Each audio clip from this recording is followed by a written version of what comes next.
to Global Business live from Nairobi. I am Peninah, Karibe. As always, we begin with a look at the markets, and the JSE edged lower today as caution prevailed ahead of Wednesday's budget policy statement. Details on the future of funding for South Africa's embattled state-owned enterprises is expected from Finance Minister Tito Mboweni as South Africa struggles to hold on to its last remaining investment-grade sovereign rating from agency Moody's Investor Service. The all-share fell 0.1% to 55,194.6 points. Coming up on the show tonight. All eyes on South Africa's finance minister as he prepares to present the budget at the face of a widening deficit. Egypt issues the eagerly awaited dollar bond. And UK manufacturers warn of tough times after Brexit.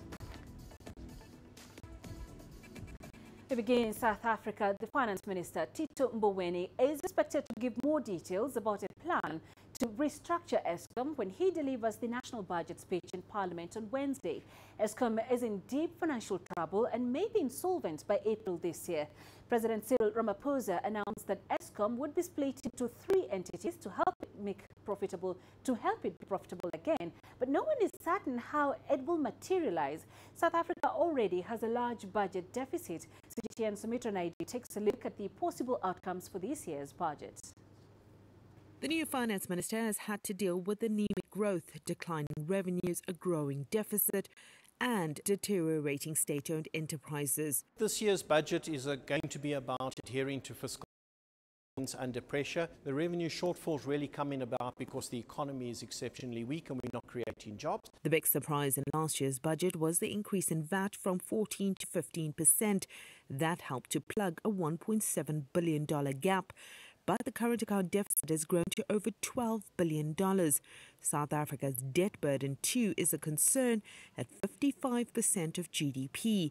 However, with South Africans already taking strain with rising costs and a weak economy, the minister may hold back on new taxes. They might look at other areas, typical ones being sin taxes.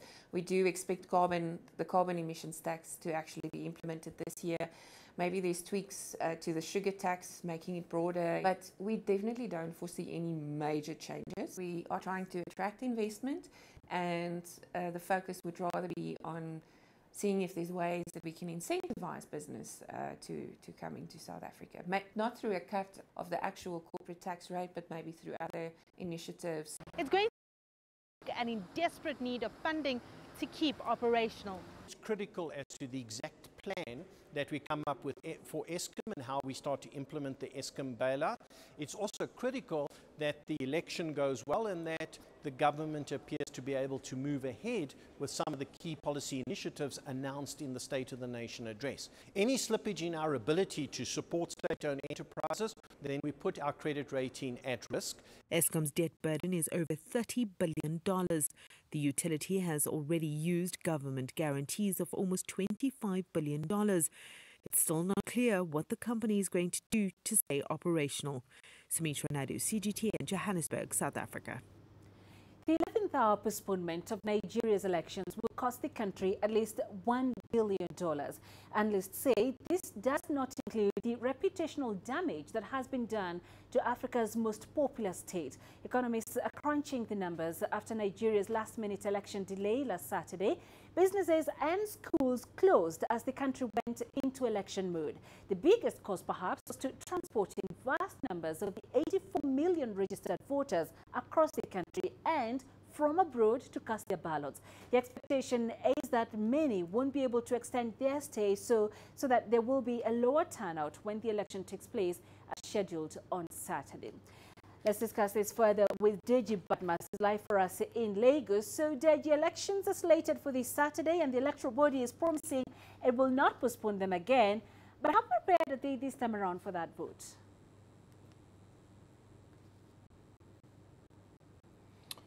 Well, turnout, it's difficult to predict. If past experience is anything to go by, you would say that don't expect a very positive turnout. Of course, we have over 84 million registered voters, and of course, we do not have a clear idea now of the number of those registered voters now who have their PVCs, because without your PVC, that's the personal voter card, you would not be able to vote. So, but you look at the numbers, 84 million, over 84 million, there's a likelihood that not up to 50% of that number would turn out on election day just because of this postponement, because what we've been able to gather is that a lot of people traveled to different places now to cast their vote when it was originally scheduled last Saturday. Unfortunately, it didn't hold, and so most of them would find it difficult to come up with the money to travel back again to vote.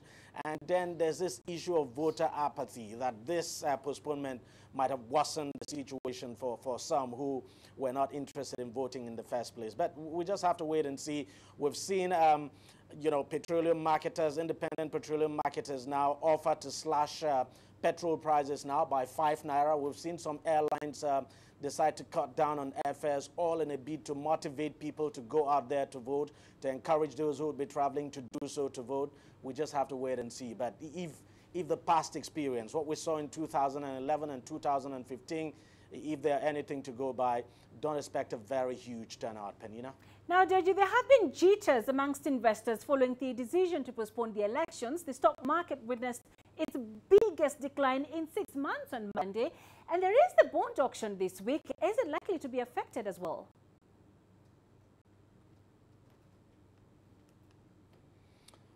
Yeah, I mean, no doubt it's bad news. I mean, postponement of election, especially in this part of the world, is nothing good at all for investment. And we do not know how bad it's going to get, but we've gotten assurances from the Independent National Electoral Commission that the election would happen this time. The chairman of the commission actually held a briefing today where he said everything was set, that basically all the materials, the materials needed for the election are now in the 36 states of the Federation, including the Federal Capital Territory, and that what is left is for these materials to be deployed to the local government areas and the various polling units across the country. So, and then he also said the smart card readers, 98% of them have been reconfigured. So he gives the impression, I'm talking about the chairman of the Independent National Electoral Commission now, he gives the impression that everything is set and that the election would happen on Saturday. But if you ask me, from my own experience, from what we saw last Saturday, not until the election begins, a lot of people would still not want to take the words of the chairman of the commission too seriously, because, he gave that assurance before the last Saturday. In fact, the assurances he gave were top. I should say the assurances were enormous, but at the end of the day, the election didn't happen. So we expect that the election would happen this time, because if it does not, honestly, Peninah, that would be very bad business for investment in this country, and you can expect that the losses we're going to see now would more than double. All right, so let's talk about investor confidence, Deji. Is it likely to rebound soon, or are these aftershocks expected to continue further?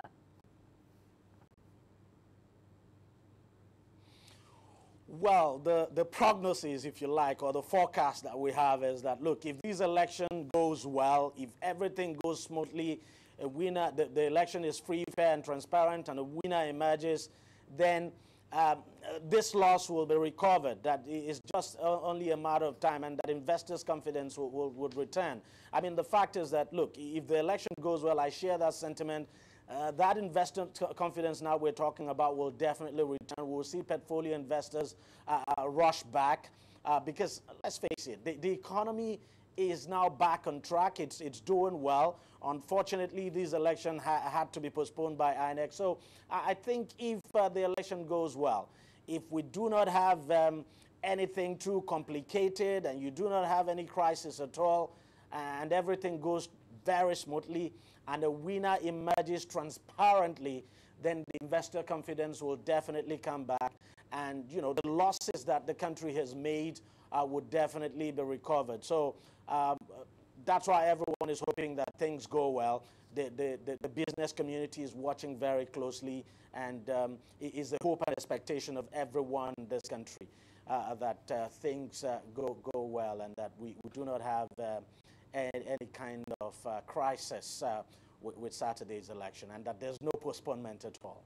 All right, Deji, thank you very much for that. Deji Badmas live in Lagos. Now, Mozambique's government is scrambling to contain a fallout from a U.S. investigation into the country's $2 billion hidden debt scandal. The scandal has seen a series of high-profile arrests in the past week. Those arraigned so far include the ex-head of intelligence and a son of former President Armando Guebuza, Ndabi Guebuza. The detention signaled concern among Mozambican authorities that the U.S. probe may reveal more corruption by the ruling Frelimo party officials as they prepare to compete in general elections in October. The investigation and prosecution by the U.S. Attorney General is the biggest crisis for Frelimo since multi-party elections started in 1994.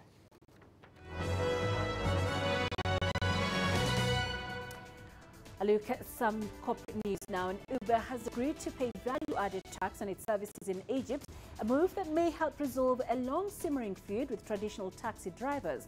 The decision comes after Egypt introduced a law last May regulating ride-hailing apps Uber and Karibe. An Egyptian court suspended Uber and Karibe's services in March last year after local taxi drivers filed a lawsuit arguing that the two companies were illegal using private cars as taxis and were registered as a call center and an internet company. The agreement will also apply to other ride-hailing companies. A tiny beach restaurant in an isolated South African fishing village has been named the best restaurant in the world at the inaugural World Restaurant Awards in Paris. The Wolf Cut opened just 2 years ago in a 130-year-old cottage and cave on the beaches of a town called Peninah in the west coast of the country. The tiny spot that can only seat about 20 people is known for its 7-course tasting menu, which costs the equivalent of, you will not believe it, $60, a fraction of what you would pay at a top Paris table. The chef, who is also the owner of the spot, says a humble setting and his belief in sustainable, back-to-basics cooking won over the judges. Europe's largest bank, HSBC, delivered disappointing 2018 results that missed analysts' expectations. Pre-tax profit rose 16% to $19.9 billion last year, with growth across its global businesses. The group CFO says he was very pleased with the latest set of results, and he says a challenging trading environment at the end of the year impacted the fourth quarter numbers. Adjusted pre-tax profit also rose 3% on year to $21.7 billion following the appointment of new CEO John Flint. Flint has vowed to grow the bank while keeping a lead on costs. Japanese manufacturer Honda Motors has announced that it will be shutting down its sole British plant in 2021 as it considers moving existing production to North America and other regions. CEO Takahiro Hachigo says the decision was not related to Brexit, but instead based on changes in the global market. The UK factory currently produces Civic hatchbacks for global sales. The closure of the factory in southern England is expected to result in 3,500 job losses. And that's a wrap of your corporate headlines.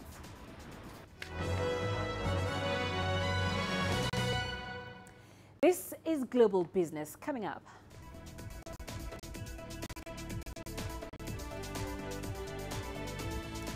Egypt issues the eagerly awaited dollar bond. And Ethiopia releases $113 million towards completion of the Grand Renaissance Dam. The world economy as we know it is about to change. Global business reports highlight emerging markets, developing countries, and dynamic sectors worldwide. We feature top analysts and newsmakers to provide perspectives on every facet of business. From an on-the-ground perspective, we provide you with balanced and objective assessments. Fast, sharp, and insightful. Global Business, only on CGTN. Every story starts out like this. Okay. We'll head up now.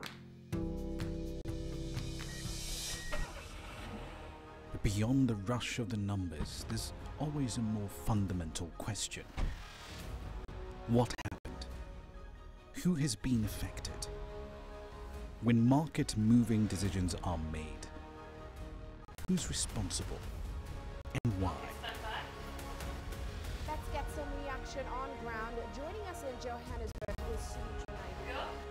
Hello, Nairobi. This is how whole stories begin. See how they end. Only on Global Business.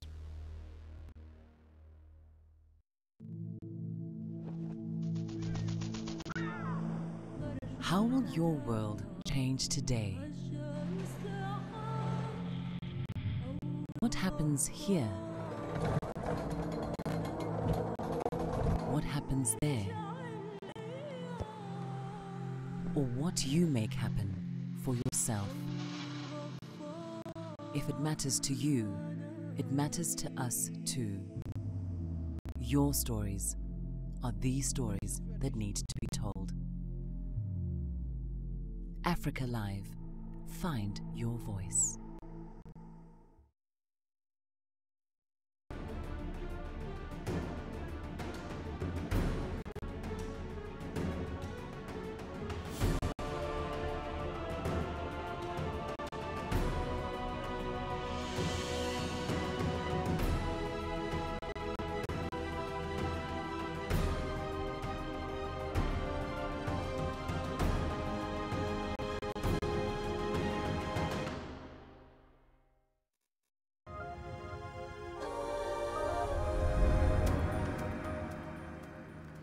Egypt has issued dollar-denominated bonds to global investors. The North African country had previously raised $2.46 billion in last April from the sales of its 8-year and 12-year Eurobonds. However, Finance Minister has reported that the state's budget deficit has declined from around $187.2 billion to about $186.6 billion in the first half of 2018-2019 fiscal year.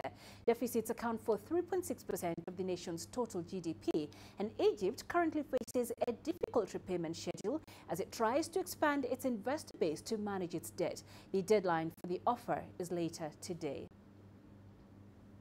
All right, so Yasser Hakim is following these developments for us. He joins us now live from Cairo. So, Yasser, that deadline for the offers was today. How is the uptick? Well, Che, it's no news yet about how it turned out.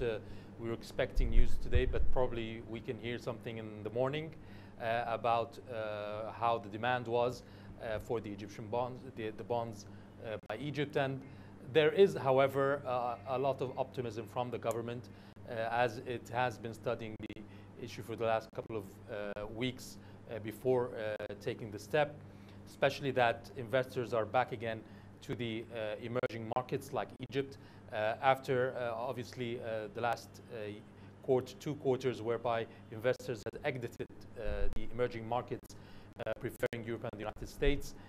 But the outcome could be positive this time. It has been postponed a couple of times because of this, but the government feels this is the right moment to take the step, and we're waiting to see any results that could come up maybe in the morning on Wednesday. And Yasser, what is the government planning to put this generated income? Which are the priority areas? Well, according to a statement by the government, it said very shortly that this will be paid to partially finance the budget, the deficit, and also to help in expenditure in the state budget, without putting too much details. But obviously the expenditure in the budget this year has increased against last year, and the government is trying to finance a lot of these expenses. All right, so you mentioned about the rise in expenditures, yes, this year, the government putting that at 18%. What is that rise attributed to? Yes, in spite, like you said at the beginning, that the budget deficit has shrunk a bit, but the expenditure has increased. And there are several outcomes for that.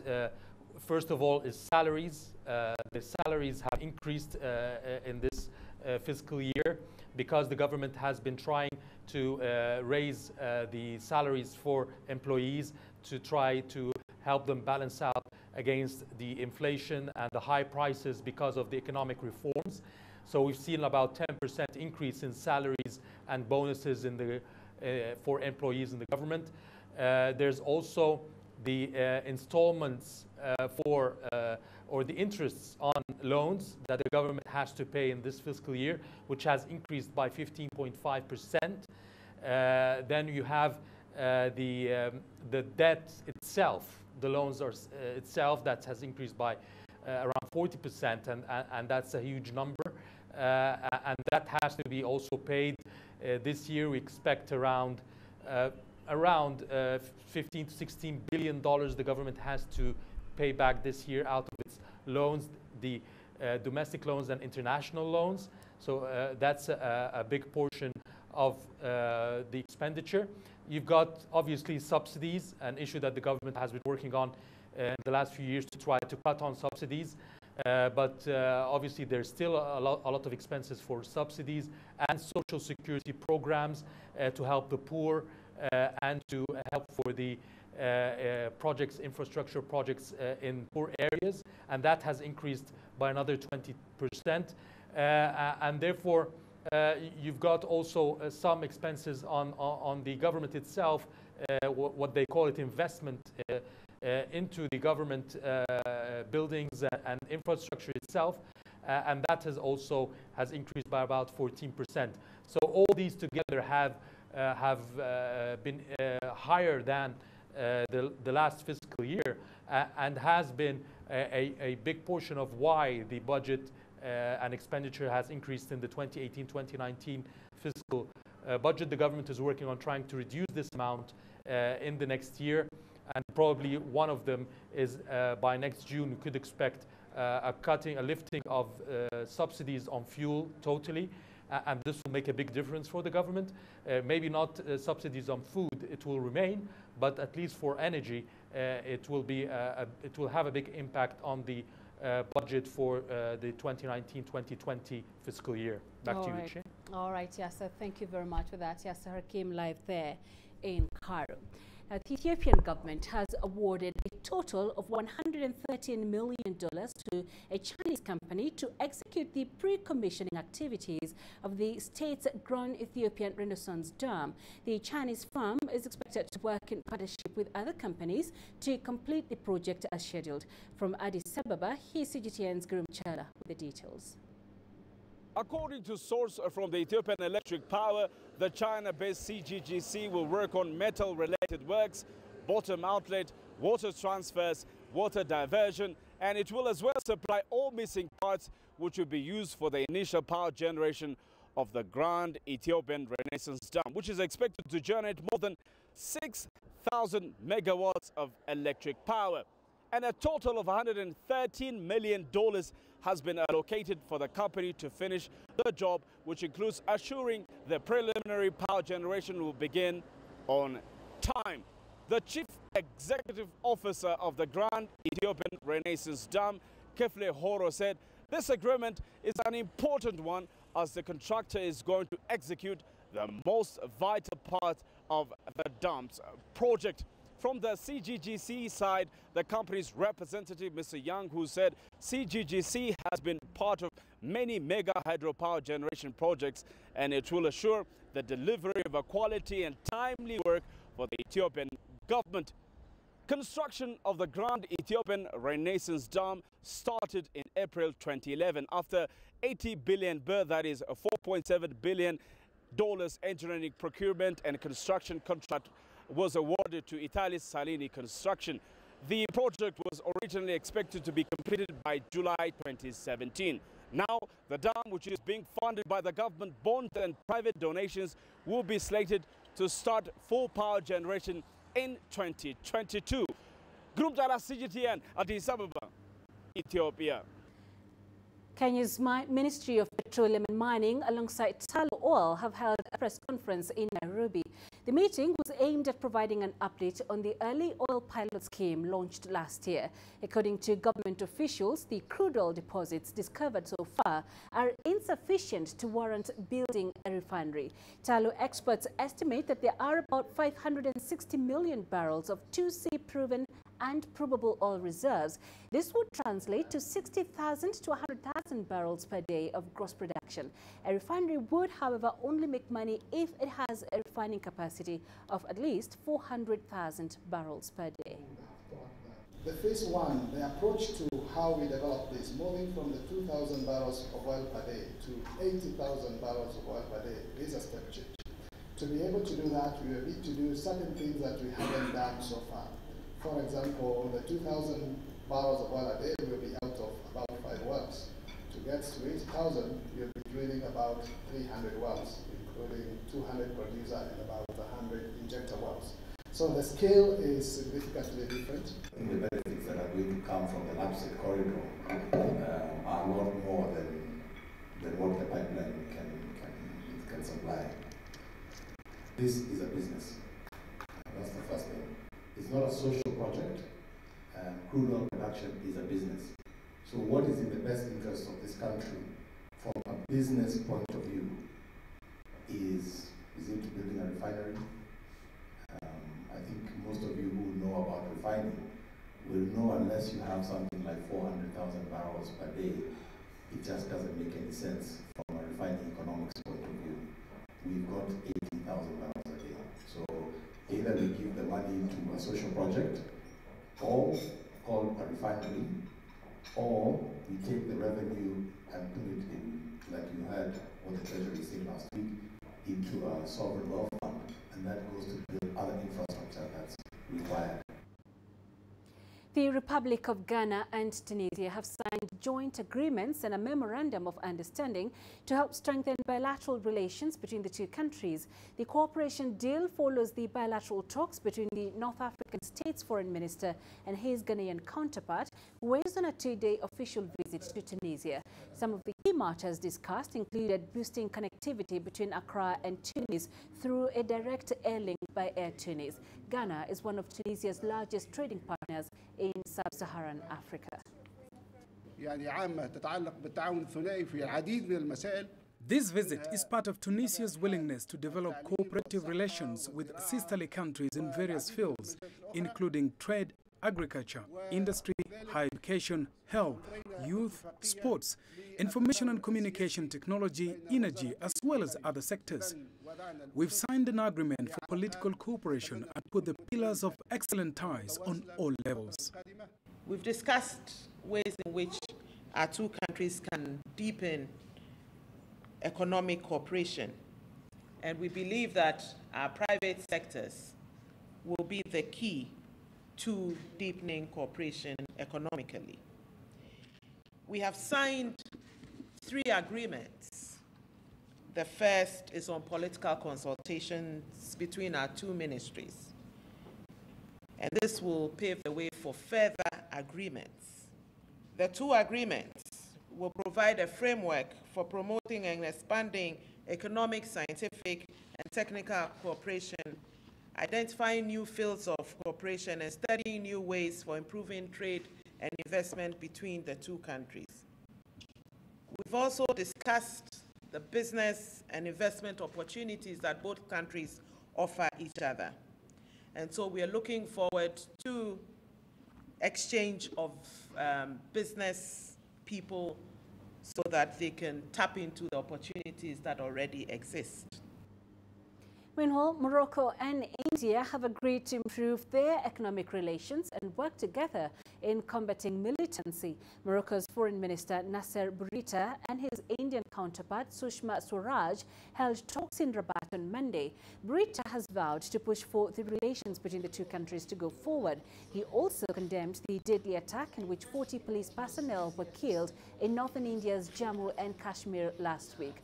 According to Indian government figures, trade between the 2 countries stood at $1.36 billion in 2014.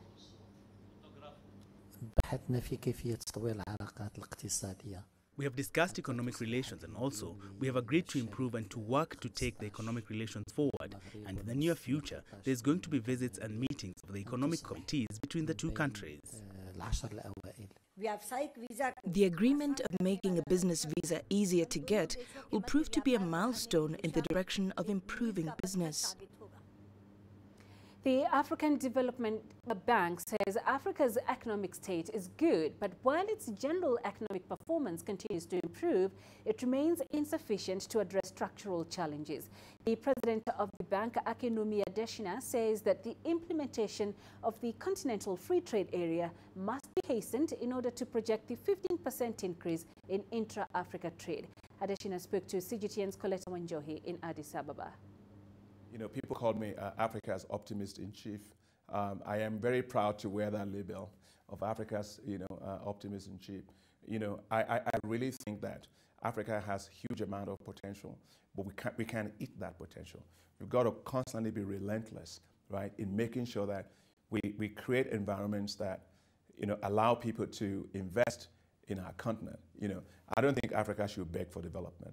It should develop on its own terms by attracting investments. And that's what our job is at the African Development Bank, is to push that frontier. It's interesting that now we're seeing the bank talking about nutrition, talking about health. You have just launched the Continental Nutrition Scorecard. How is this supposed to work? We don't really realize that, nutrition is not a social issue. It's an infrastructure issue, but it's just a different kind of infrastructure. It's a gray matter. It's a brain infrastructure. So when you have today's, 58 million kids in Africa, they are too short for their for their age, which means they are really stunted, And we account 22 out of the 24 countries globally that have stunting rates, that are above 40%. They are all located in Africa. No, that's not possible, because stunted children today are going to give you stunted economies tomorrow. I was talking today to the Deputy Prime Minister of Ethiopia, and he was talking to me. He said, well, look, we actually send 30 million kids, to school, free education they have, but stunting rate, 38%. So if you have that level of stunting rate, it means that the kids can learn well. They will not be able to stay in school. They will not perform well in school. They will repeat, and they may not even have, great jobs ahead of them in terms of productivity of the workforce in the future. So we feel, as the African Development Bank, that we need to change that. People say we have the youngest population in the world. Yes, I'm happy about that. But I want that young population to be well fed, and so that they are nutritious, they're smart. What's the point of having the youngest population in the world if most of them are not fed, and therefore the gray matter infrastructure is destroyed? So that's why we've launched the African, a Continental Nutrition Scorecard, to be able to track how countries are doing and to put some pressure, because we got to speak on behalf of the kids. They can speak on behalf of themselves, but we're also doing it for the economies of Africa, because Africa loses $53 billion a year to stunting and malnutrition. No, that's way too high. We have to change that trajectory. The implementation of the Continental Free Trade Area tallies with what the bank has been talking, the African Development Bank has been talking about, promoting intra-African trade. We still have some few more ratifications from member states to go, but how are you assisting the continent to progress as we wait for the full operationalization? We got to start looking at the inside. We are a population that's so massive, right? Rapid middle class is growing on the continent. And so the launch of the Continental Free Trade Area is really exciting, because you're talking about, a continent with the GDP combined of $3.3 trillion US dollars. Now that is the largest zone, free trade zone, since the WTO, World Trade Organization, was created in the 1940s. And so we have to continue, therefore, to trade more among ourselves. And that's why the African Development Bank is investing massively in how to make that happen, through investing massively in infrastructure. In energy, we're investing $12 billion in the energy sector. Agriculture, we have 65% of all the arable land left to feed the world by 2050. It's not in Asia, it's not in Latin America, it's in Africa. So what we do with agriculture, we determine the future of food in the world. And so, but we got to make that agriculture a mega business for ourselves. And that's why we are investing $24 billion in agriculture as a bank, and to ask Africa to add value to everything, from cocoa beans to coffee beans and to cotton, And so what we're trying to do is to make sure that we trade within Africa, but we trade value-added products among ourselves, not just trading commodities. You're watching Global Business. Coming up after the break.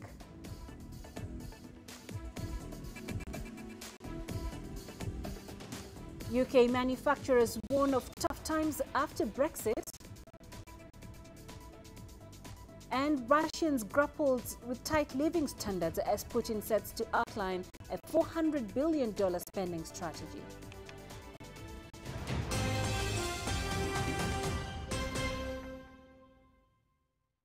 Business in Africa is at a crossroads. We celebrate those who are adopting and thriving despite the challenges, from grassroots to big businesses. Global Business takes you along for the ride as we track the making of a giant. Only on CGTN.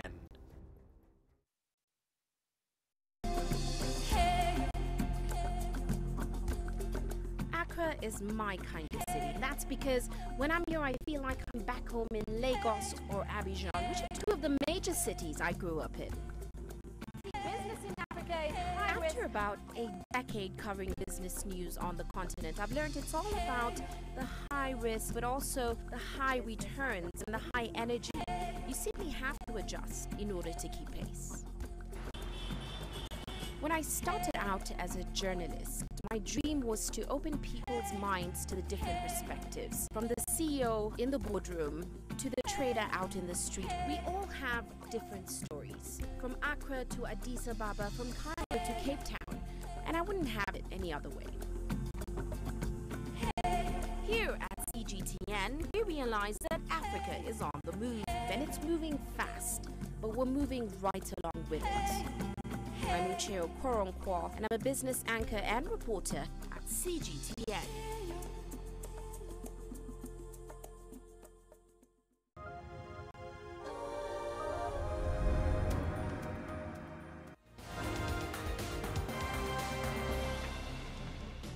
Let's look at the top stories of the day. Security forces in Egypt killed 16 suspected militants. The militants were killed in 2 separate raids in the city of Arish in North Sinai.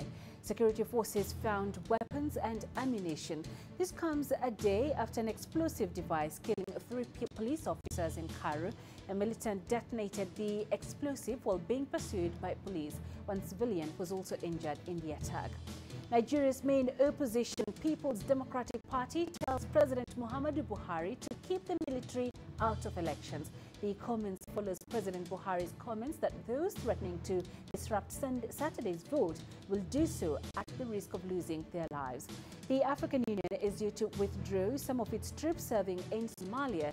Meanwhile, Somali President is in Burundi to assure authorities that the country of Mogadishu utmost gratitude for the sacrifice portrayed by Burundian troops in the fight against Al-Shabaab. And stakeholders in Zimbabwe's broadcasting services sector are urging policymakers to utilize media channels, particularly the radio, to educate and inform communities properly and foster peace and harmony in Zimbabwe. According to the stakeholders, radio channels have a greater outreach than other forms of media. The country has seen weeks of civil turmoil which have been induced by continued socio-economic riots in the country. And that's a wrap of our top stories.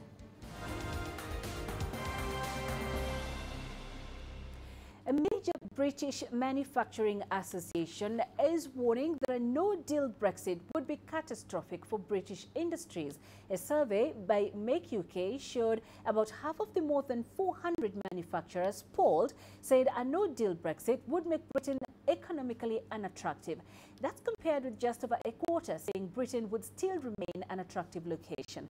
The poll showed that bigger companies were more likely to express concerns. Meanwhile, many manufacturers say that they've started stockpiling materials, and that's created a financial strain. The EU has promised a quick and effective response if the US imposes import duties on European cars. The threat comes the day after the US Commerce Department filed a report that empowered President Donald Trump to apply auto import duties within the next 90 days. CGTN's Guy Henderson has more from Berlin. The US Commerce Department's report is now on President Donald Trump's desk. We don't know the details of it. He has 90 days to respond to whatever might be in that US Commerce Department report. I think there is a hope here in European capitals that at the very least the President may choose to hold off given that he has this 90-day window now. It is still a possibility that he might choose to act now.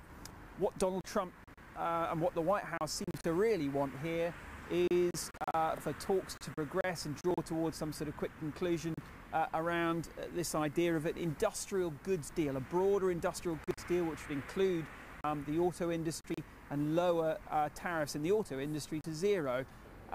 But that what he wants included in the negotiations there are some very sensitive sectors of the sort of European Union trading bloc economy, namely its long protected agriculture industry. Now, the European Commission has been very clear it will absolutely not put that on the negotiating table. The European Commission is aware of the conclusion of an investigation by the US Department of Commerce on whether car imports represent a threat to US national security. Where this report translates into actions detrimental to European exports, the European Commission would react in a swift and adequate manner. And the question is now, if that report may deem this dispute over the auto industry as a national security threat to the United States, the question then is, will the threat of tariffs be enough in Donald Trump's eyes to try and perhaps persuade the Europeans to bring those different issues onto the negotiating table? Or will it, as has been seen in the past, will Donald Trump decide that the best way to get things done is to actually impose those tariffs? Guy Henderson, CGTN, Berlin. China's business environment is improving. That's according to a fresh survey of over 1,000 entrepreneurs. The Yabuli China Entrepreneurs Forum said that no more than 90% of those it surveyed said that reforms have made it easier for private companies to do business, but the external environment is getting tougher. Yabuli China Entrepreneurs Forum surveyed about 1,300 business leaders concerning the progress of financial reforms in China's business environment. More than 90% of those surveyed said that the government is improving its services to private companies. That means our country is activating market vitality by changing private business environment. However, the survey also showed that the improvement hasn't been enough. The Chinese Entrepreneurs Confidence Index slipped in the second half of 2018 to 52.7, though the score remained above the 50 threshold. Over 66% of the surveyed business leaders said that rising costs of production was the main reason for the confidence decline. More than 72% of them said tax cuts for individuals and companies would promote the situation. They also said that innovation and competitiveness would help Chinese corporations develop in the local market. Four basic industries, food, clothing, health, and transportation, are developing with a consumption upgrade. Healthcare and entertainment are also booming. Relevant sectors won't face huge difficulties if only they have good products and services.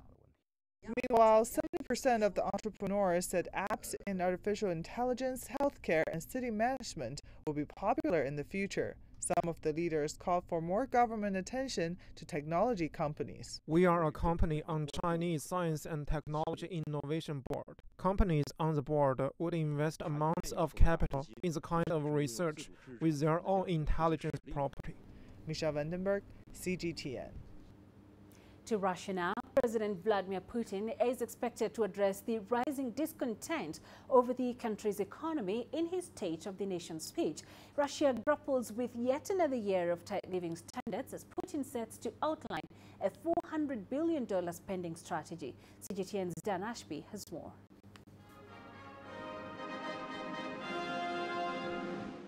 It is the biggest speech of his year, and President Putin knows how to make people listen. But the question this year is whether he can make people happy. Hundreds of thousands of Russians have protested over rising prices and falling incomes, and pundits believe that will be his focus. People are fully aware now know that the negative trend in the economy is there to stay. The trend is negative for the Kremlin, it is negative for Putin, and of course the Kremlin is aware of that, and this is something that the Kremlin would keep in mind. President Putin wants to use 5% of GDP to develop Russia and improve lives, and he will likely explain how and when that will happen. But President Putin's promises will be affected by Russia's relations with the rest of the world. Moscow is waiting to find out if more economic sanctions are on their way from the EU and US. And if they are, the question is, how much will they cost the Russian economy? Sanctions have chilled investor confidence and made it harder for Russia to diversify away from oil and gas. But the possibility of sanctions may be worse than the real thing.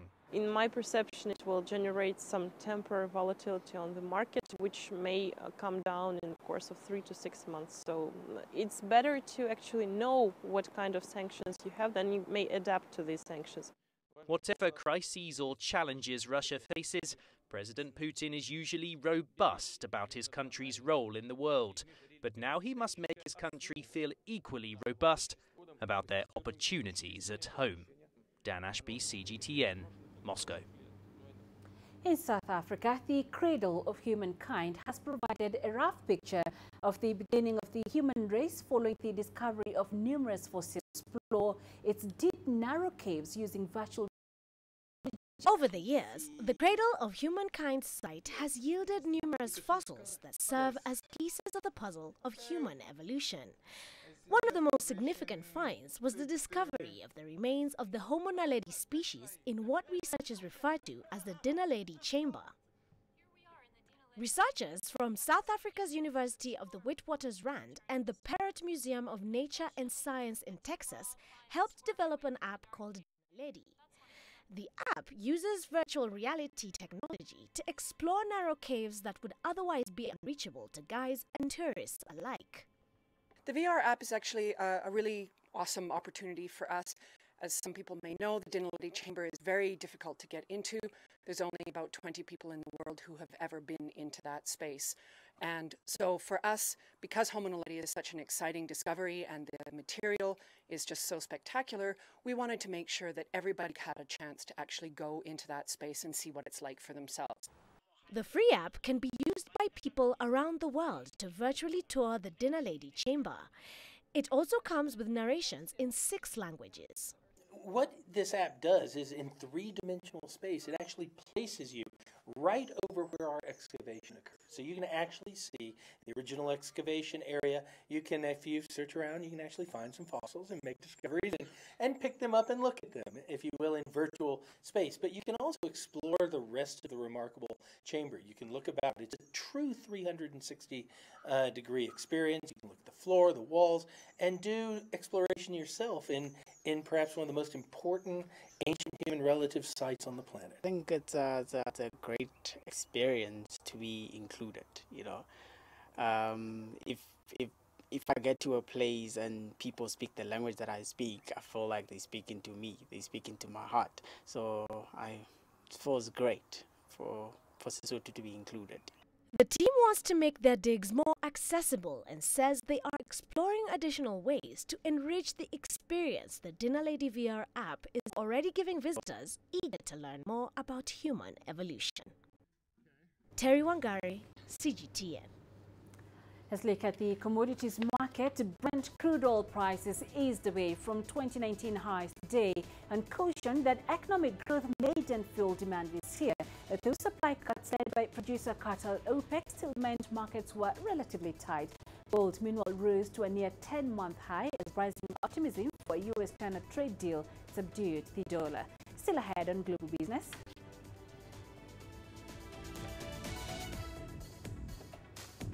A California-based chef draws on her roots fusing Asian and Cajun food. Images may appear to be identical, but looks can be deceiving. The difference is not always obvious. It has to be discovered. There are always different sides to a story. We put the focus on the details. To see more, to understand better. CGTN. See the difference. You don't find the stories of North Africa by sitting on the sidelines.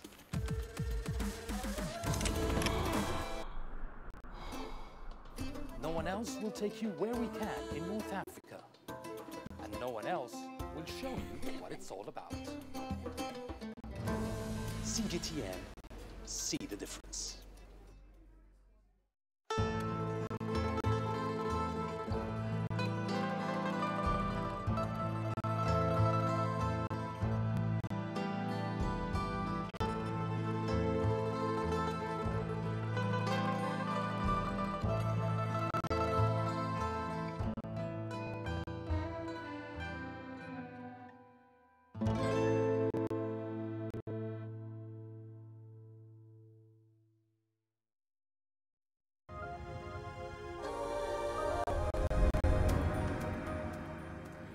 You can find Chinese food across the world, but if you look closely, it seems to somewhat adjust to the local palates and tastes. A chef in California has drawn inspiration from this phenomenon, creating a brand new fusion between Asian and Cajun food.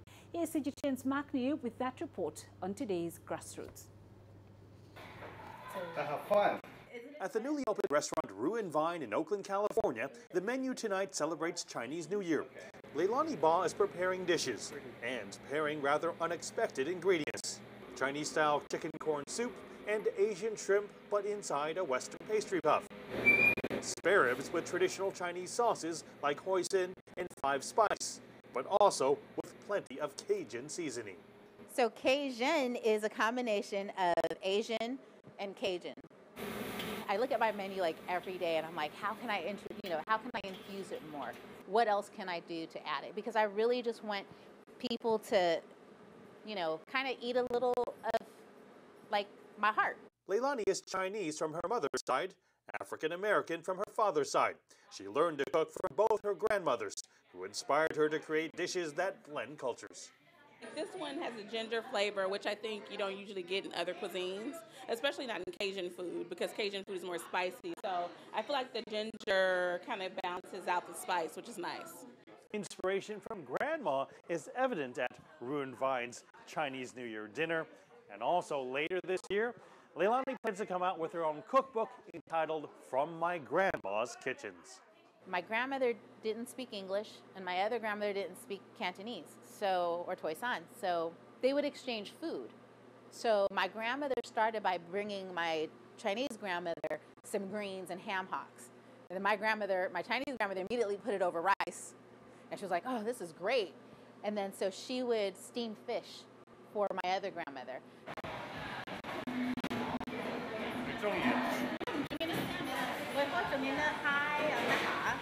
Leilani just told me what seafood she likes in the Taishanese dialect, which she's fluent in.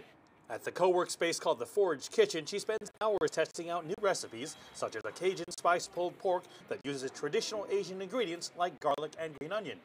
In addition to running a restaurant 5 days a week, she also runs a virtual catering service where customers can place orders with just 12 hours notice. It scares me when the email says 400 people at 8 o'clock tomorrow morning, and I'm like, okay, I've got to get to the restaurant supply store right now. In the times that we're in, everybody's doing so much more social media, so much more. Everybody needs everything that they want right now. So I want my food to be included in that right now.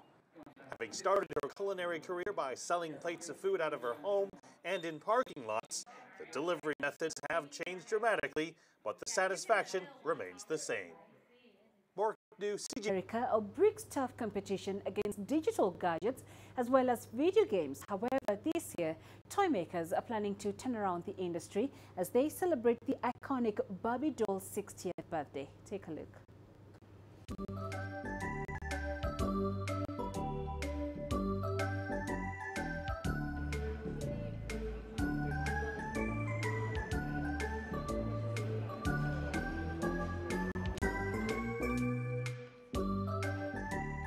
Pilots, firefighters, astronauts, and National Geographic explorers, Barbies are pursuing even more kinds of careers at the Jetvis Center in New York.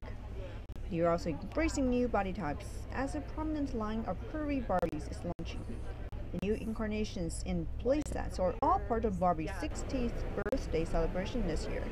Toy industry analysts believe Barbie is poised to have a successful year.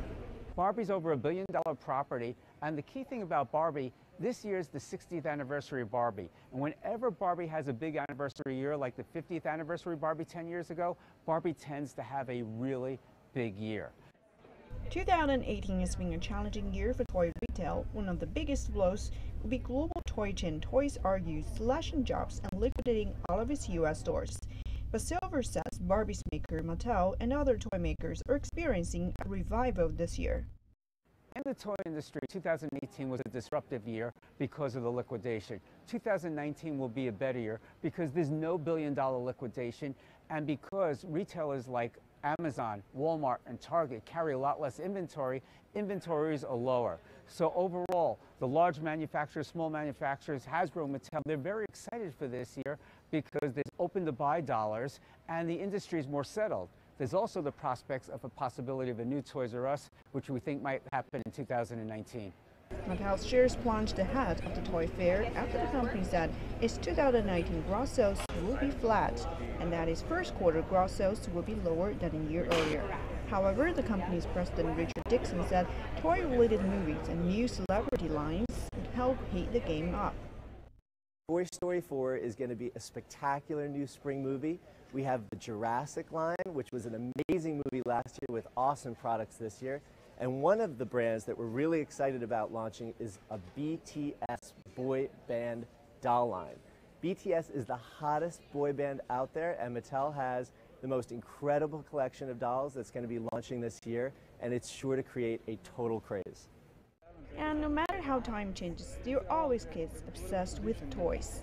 I'm just like, I want to live in here, because I love all the toys. The 4-day New York Toy Fair lasts until Tuesday. Guanxing, CGTN. And finally, a look at the currency. South Africa's rand inched lower today, with investors pricing in domestic risks ahead of the annual budget, where the financial